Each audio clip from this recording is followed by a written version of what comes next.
everybody, I'm finally monetized. Suletta has finally given me the blessing. Hooray.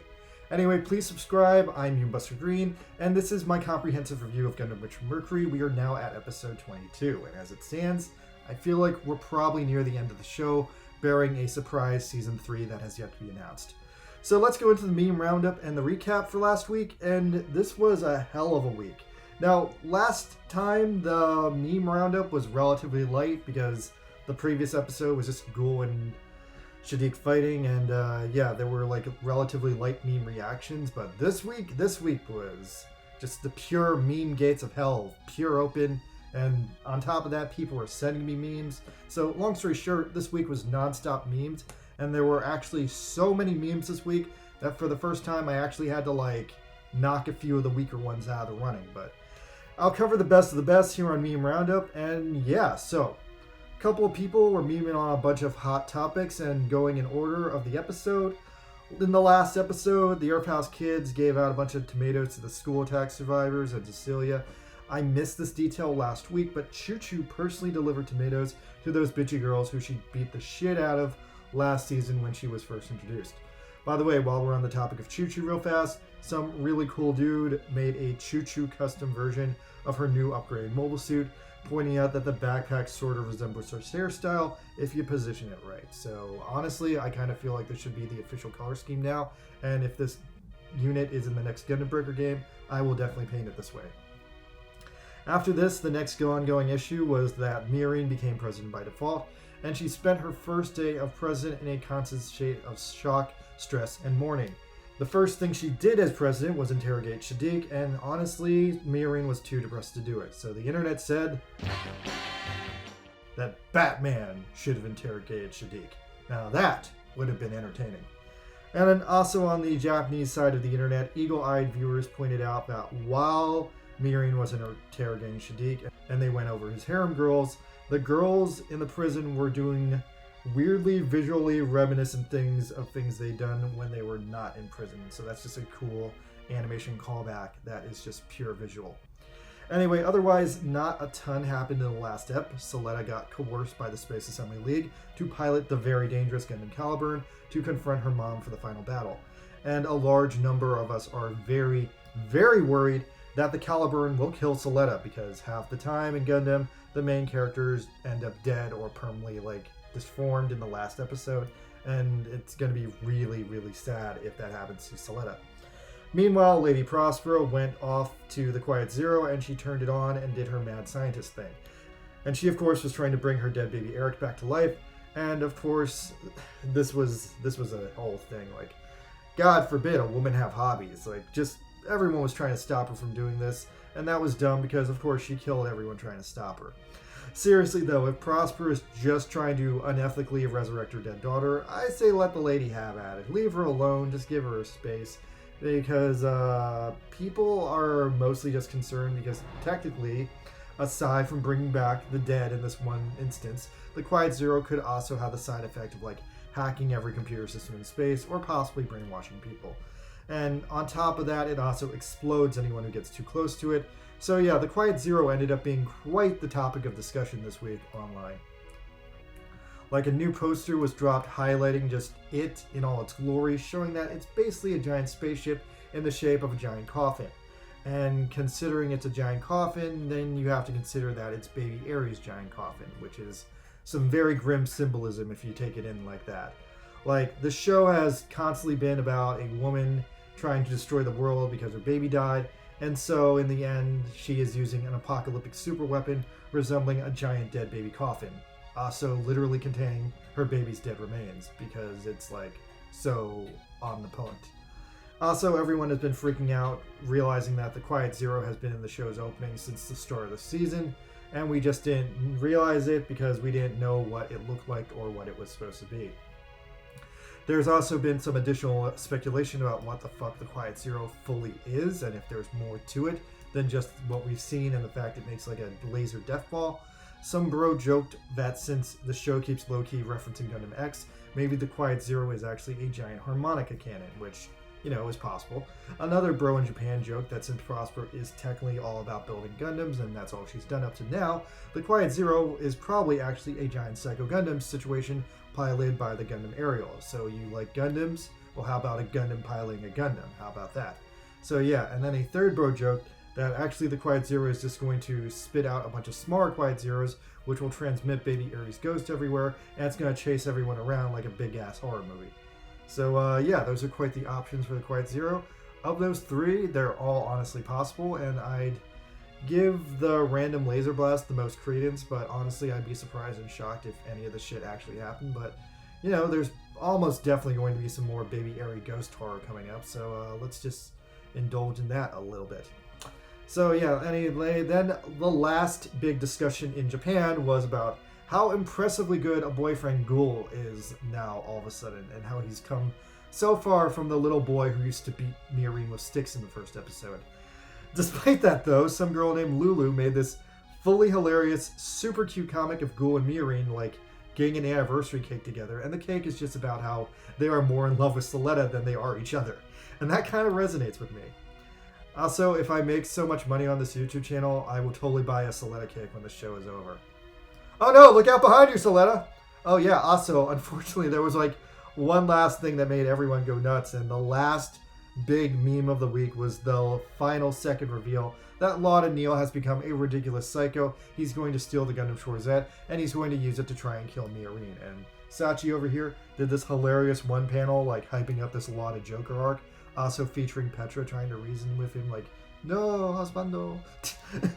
Anyway, yeah, then we get this like hilarious comic out of Japan pointing out that Shadiq hates Ghoul for corrupting Miorine, and Lauda hates Miorine for corrupting Ghoul. Oh my god! I just love the polarization in this art here. Like, they're like perfectly mirrored opposites.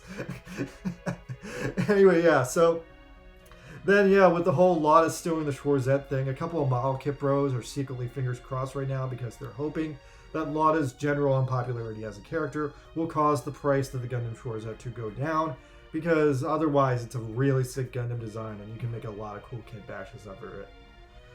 Finally, wrapping it up with this week's unrelated meme of the week, Across the Spider-Verse came out in Japan yesterday, so some really cool person dropped last second art of Spider-Man Suletta. Okay, sure, have your Spider-Man Suletta, whatever. Okay, now that all that is said and done, we can move on to this week's crazy freaking episode where hopefully Lauda and Prospera get dealt with accordingly and no one we like dies. Let's move on. Alright, so episode 22 starts us back at the Quiet Zero site, where a new second army of ships has arrived to blast beams at it uselessly.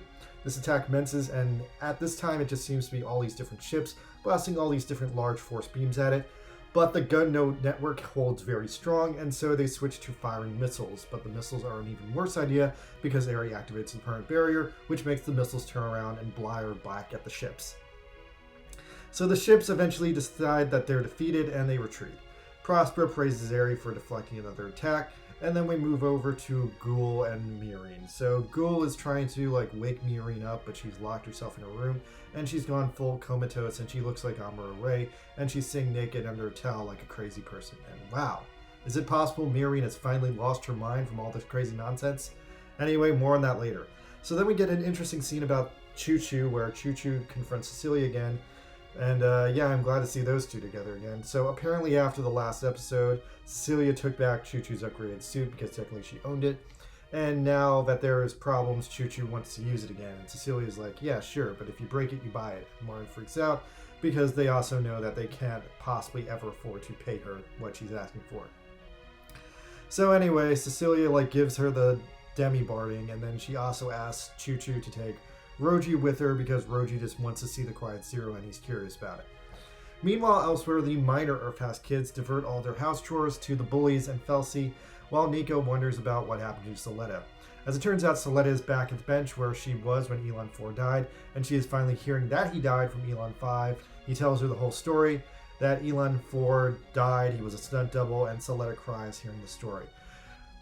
But Suletta is going hardcore through main character mode all at once, so she vows to confront her mom and make this right no matter what happens, and she also vows to give Miorine back her Cold Man keychain, and off she goes to do that.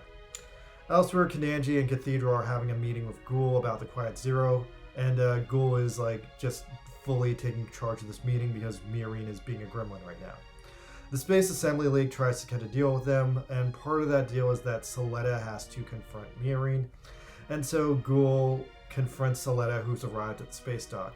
But Ghoul is actually a nice guy now, so he just takes her straight to Miorine, and then he has some feisty words of Suletta about how Suletta still loves Miorine. So Ghoul decides to just settle it right then and there. He duels Suletta, again for old time's sake, on the spot, with like some sabers he has, and says that if he wins, Suletta has to leave Miorine alone, and vice versa. They didn't really declare what happens if Suletta wins, but anyway, so they have this like straight up fencing match, and it's simultaneously a reference to the original Gundam, which ended in a fencing match, and also Revolutionary Girl Utena, which was a series of fencing matches. Anyway, Suletta wins very easily because Ghoul seemingly just threw the fight, and so he gives Suletta back her white outfit. And yeah, this was a questionable scene. Did Ghoul maybe just give up on Miorine because he saw how depressed she is? He saw that Suletta deserved her. Anyway, Ghoul really didn't try, and he just gave her back to Suletta. So Suletta goes to Miorine's door, and Suletta whispers all these nice things about what she's going to do to Miorine through the door, and how she's also going to confront her mom, confront her sister, and defeat the Quiet Zero, but she's still scared about how she's actually going to do it. And somehow all this wakes Miorine up. So Miorine then goes on a pitiful self-pity speech that she's sad, she's a fuck-up, she's a bad president.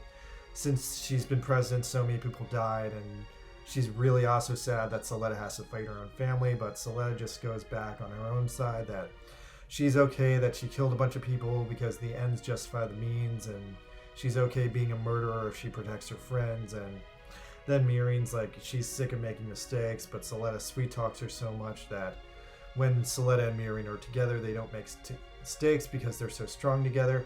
And this like finally convinces Miorine, so Miorine opens the door and she lets Suletta into her life again. And as it turns out, Miorine was actually wearing her underwear under the towel, but she looks maximum crusty. This is the dirtiest Miorine you're ever going to see. So yeah, after this, there's some peak girl and girl romance happening, and all the Yuri fans in the audience cheered forever. So anyway, we go back to the Quiet Zero, where Prospera decides she's going to blow up Plant Quetta next for some reason. Miorine and Suletta rejoin the Earth House kids. Miorine now has clothes on, and she somehow had time to do her hair perfectly too. So everyone goes back to the Cathedral base. Delling is finally awake. Miorine is suddenly fully back to normal now that she's back with Suletta. So she tells her dad that she's going to do all the things, and her dad just gives her like a satisfied look. Quiet Zero arrives at Plant Quetta at this time and instantly envelops the whole plant in its permit field. The gun notes fly around inside the plant, and we find out at this moment that Prosper is trying to retrieve the Quiet Zero's core facility that they had been showing in the earlier episodes at the Plant Quetta in the like central reactor. Anyway, Bell then explains what's going on, that the Quiet Zero is only at 60% strength, and it needs these additional materials to get it to 100% strength and give it enough power to build a data storm large enough to cover the entire planet Earth. And so yeah, so the team goes over this big plan of how they're going to stop it. Unfortunately, because of the way the Quiet Zero jacks a permit, the only thing they can use to stop it are Gundams. So then they point out that the Quiet Zero is pretty much rocking a permanent permit score of 8, which is incredibly lethal because all the previous episodes have pretty much just like let you know that anything over permit score 4 is like instantly going to kill normal people. Elon 5 says the Ferric would die instantly, and Bell designs that the Ferric wasn't even designed to go over permit score 4. And then Ghoul wonders if they can reprogram the Shore Z and use that, but Bell says there's no time to do it. Strangely, Roji points out that if they put Choo Choo in the Demi Barton's backpack, the backpack has a secondary cockpit in there that doesn't use permit score, and that should technically keep Choo Choo safe. But Ghoul says without the permit, she basically won't be able to see what she's doing in space, and she'll be driving blind.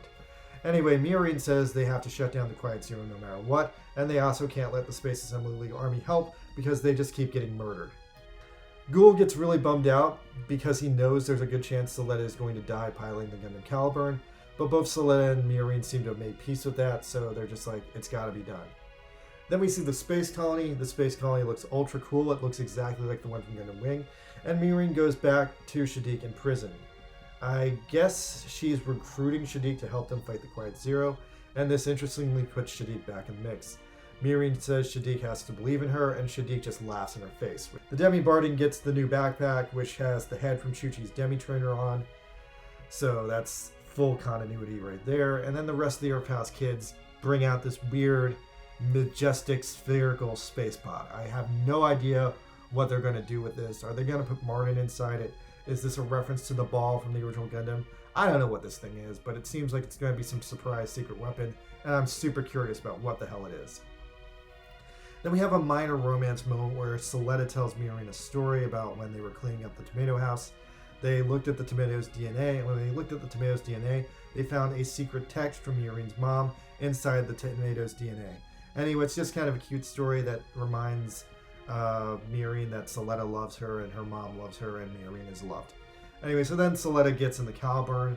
They do like a test of the Caliburn's power, and Bell says that factually the Caliburn is technically more dangerous than any other Gundam because it can hit a permit score much higher than any other mobile suit we've seen thus far in the show. And at the same time, even though it's more dangerous for that, it's also less dangerous because since it doesn't have a permit filter, it actually will use less permit to get Suletta up to the higher, more dangerous levels. So even though Suletta is going to definitely be permanently damaged by this, the way they explain it to you, it kind of sounds like it's a filtered cigarette versus an unfiltered cigarette thing. Like either way, it's going to kill you, but in this case, it's using less stuff to get Suletta to that level. And seemingly the one with the filter would have had to do it a lot slower. Anyway, Belle says she has a shot at surviving because Suletta is a clone of Eri, and Eri was this like permit exposed baby who maybe had some kind of superhuman resistance to permit. But also Suletta needs to hit permit score 5 to even use the Caliburn, otherwise the Caliburn will be overwhelmed and taken over by the Quiet Zero. So Suletta is in this really bad situation because she can't become a ghost like Eri can, and also the Caliburn could just kill her right here and there during this test. So Suletta gets exposed to permit when they turn on the test, and for the first time ever, she's just pure on microwaved. Now she's willing to keep going, but she's definitely being microwaved. And then weirdly, Suletta actually does go into the permit score cyberspace.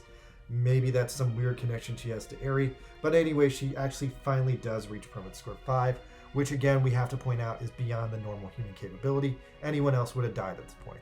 So everyone's thrilled. That means now they can carry out their crazy plan of sacrificing Suletta to kill Suletta's mom and destroy her mom's dream of bringing back her dead baby. So then we just go straight into the final battle. We see a ship fly by, the Pale Witches are on it, and they're like, oh, I can't wait to see what Miorine does, ha ha ha. And so Ghoul comes out in the Delanza. Nice! Ghoul's Delanza is there, getting an encore. Finally, redeeming itself from the first episode. Anyway, then the Gundam Caliburn flies out, and holy shit, broom gun. That's the witch from Mercury right there. Anyway, Prospera immediately knows the Caliburn is Suletta, and she also immediately knows what the Caliburn can do, and holy shit, Caliburn looks friggin' awesome. It's basically like G-Witch did a Gundam Unicorn, and I love this design. It looks cool as shit. Anyway, so Suletta starts flying through the permit field, shooting down the G-Bits, and then the Schwarzette comes out, and Ghoul goes to stop the Schwarzette because it's his property, and here it is, the start of the Ghoul versus Lotta fight. Probably going to play out over the next episode. Schwarzette looked pretty awesome in action, but not as cool as the Caliburn, which was just so much more Mondo cool than the Schwarzette that now I don't even care about the Schwarzette anymore. But anyway, so this episode ends with the Ariel comes out and baby Eric pops out of its head and she's confronting Suletta, and Suletta's like, I'm gonna stop you, and holy crap, what an episode. Now, I feel like the next episode could just be the end of everything. They only have 2 episodes left in this season, and I'm imagining they're going to cram all the nonsense into the next 2 episodes because wow, this episode just delivered a lot of what I was kind of expecting. This was definitely a setup episode where they just set the stage for this final battle in the next episode. So if I had to explain this episode simply, this episode was just all the characters getting set up for the final battle, and then the final battle started at the end of the episode.